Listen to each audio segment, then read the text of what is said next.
We're back tonight with Dr. A.J. Heritage from Lipscomb University as we tackle, an issue that we can't possibly cover in just 1 hour here on OpenLine, but it's always interesting to get perspective from a professional, an academic, someone who's been out there and has studied a lot of this and seen a lot of these cases. Doctor, again, thank you for being here. As we talk about, I guess it's kind of overwhelming to try to address, what causes violent crime and how it can be prevented. But again, you've talked a lot about, and we know here, we've had a lot of different topics here on OpenLine, which are kind of in the periphery that deal with the same issue. It deals a lot with marginalized communities. It deals a lot with socioeconomics, with, like you said, lack of education, access to education, access to decent health care, access to good jobs. It all kind of ties together, which, builds a healthier household, whether it's a single parent, whether it's two men, two women, man and grandparents, whoever it is, raising children in a home as they try to emotionally develop. So it really does kind of take a village. So we're looking at this topic tonight. As you look at prevention measures, I would think that it's always best to try to get in early prevention, spot the signs and get in there. What can we do? I mean, how do we spot these signs? Do we leave it up to the public schools, which are a lot of them overwhelmed already? The teachers are overwhelmed. What do we do? That's a big question. I know. But I think you're right that starting early is the key, and I think the schools can play a big role in, and I think schools are starting to focus more on social and emotional development along with academics, right? Helping kids learn to handle their emotions, to get along with others more effectively. And I think those are great things, and schools should continue to do that. But we also need to help parents be able to do that and be able to teach their kids those things. And I don't think there's a lot of resources out there for parents to learn some of these coping skills and how to teach their own kids about emotions and how to manage those effectively. And many parents may just not have the time to even do something like that. Yeah, you never know what they're going through. There's hard times, there's bad luck, there's addiction, obviously, with parents. Yeah. But again, I talked a little earlier about it, some of these households, you may be able to sadly go back several generations where it's just continued, that childhood trauma, because this is what the child is experiencing, or there's no love, there's no support, and it just goes on, generation after generation. Yeah, it does happen. It's parents who experience that themselves and don't know any different or any better, or they may know, like, I want to do better, but just don't know how. Right? They haven't learned how. And whenever I'm working with clients in therapy, I always tell them my job isn't to fix people or change people. It's to teach them skills that they haven't had a chance to learn yet. And then help them figure out how to use those skills in their own life and then send them on their way. Right? And I think that if we could somehow apply that on a broader perspective in teaching people the skills they need to just handle their own emotions, to handle difficult situations more effectively, that people would do it if they knew how. Yeah, exactly. We've talked about this on our program before. This kind of backs up a little bit, just the broad issue of mental health. It really does seem in the past several years that it's starting to, become a little more talked about, and there's more a push to just recognize that how important mental health is. There shouldn't be a stigma. It's not a weakness.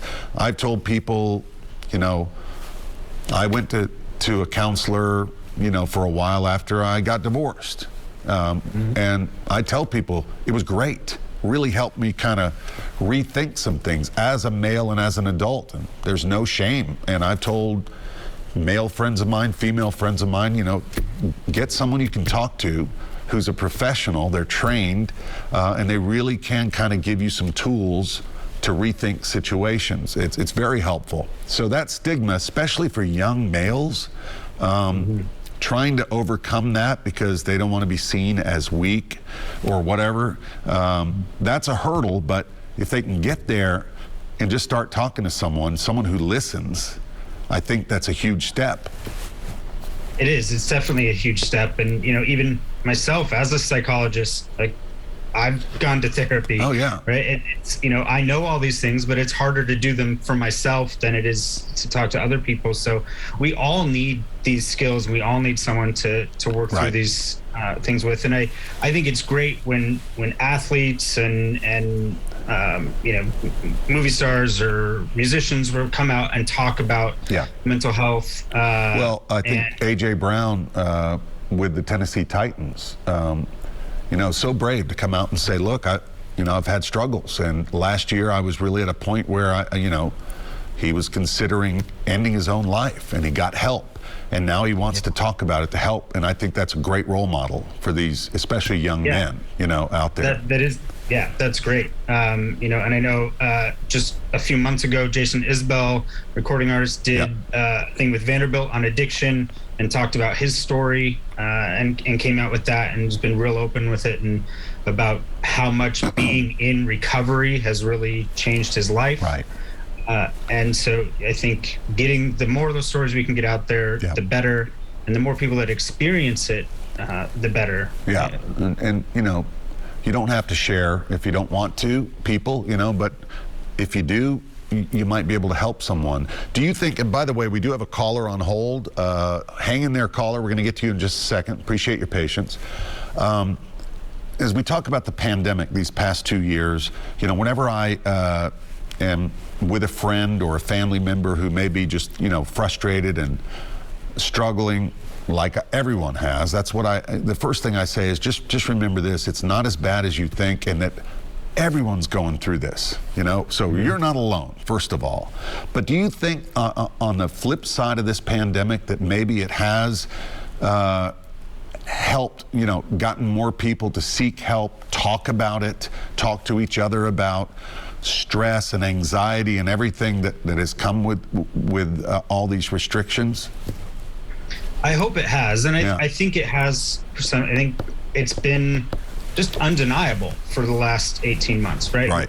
We can't deny the stress and the anxiety and the unpredictability that we've been living in for 18 months into almost 2 years now. And I have a good friend who often says, it's okay to not be okay right now. Yeah, absolutely. And I think that's true anytime, but especially it's been true the last couple of years. And I think more and more people are realizing that and reaching out. And the other thing I think that the pandemic has done for mental health is made us take a giant leap forward in our ability to provide help, psychotherapy via telehealth. Right. And provide it remotely to reach people who couldn't make it into the office or whose schedules don't allow them to come to the office. And I think that's a great thing. Sure, reaching more people. And I've told people kind of some of the best advice I got, and I try, is, you're going to have days. We all do. You're just going to have a day where you're just, Vicky Yates always says, some days you get the bear and some days the bear gets you. And those days, if a friend or a family member is going through, I'll just say, look, that's fine. Let it sink in, let it wash over you. Don't try to just kind of be in the moment and understand it, but then don't stay there. You got to make up your mind, all right, I've got it out of my system. There's one road you can take or the other, and everyone's going through this.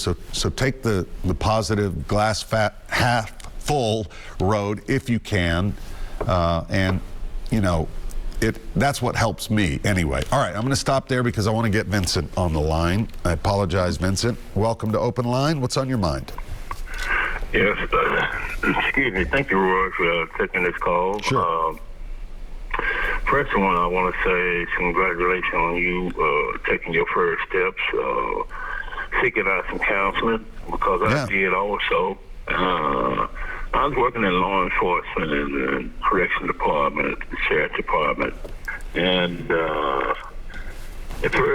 had a lot of anger in my system. I seen so many things happening that was just ordinary. You mean place.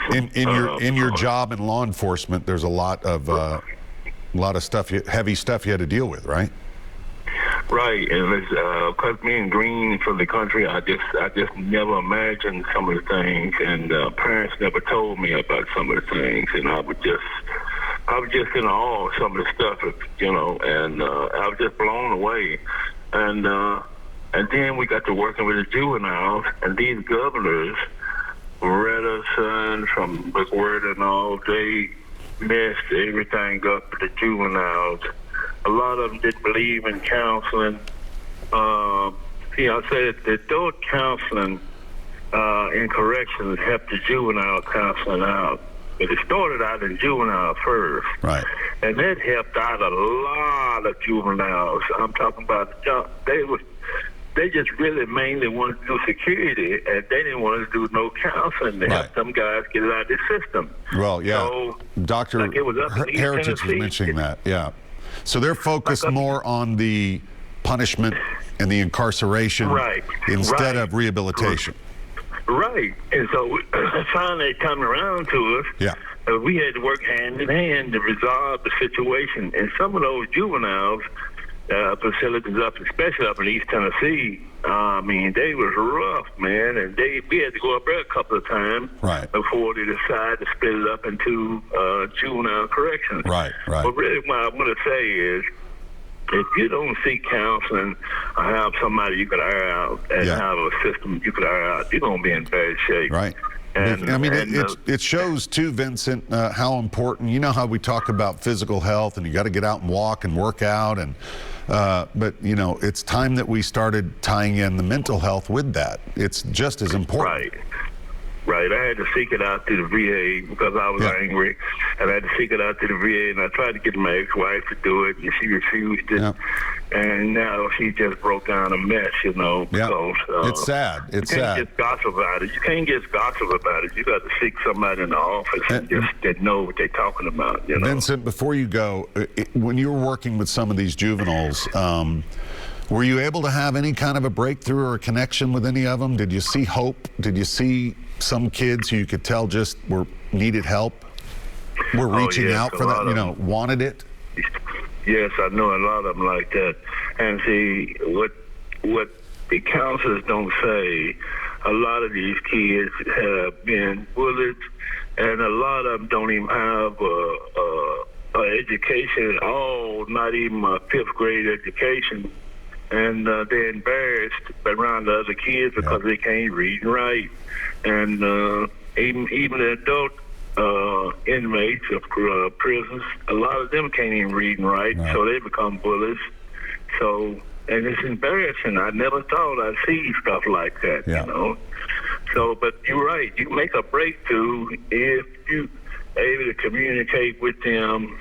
And but I got in a lot of trouble trying to reach out to some of them. Right. Sure. Vincent, thank you. We appreciate your insight.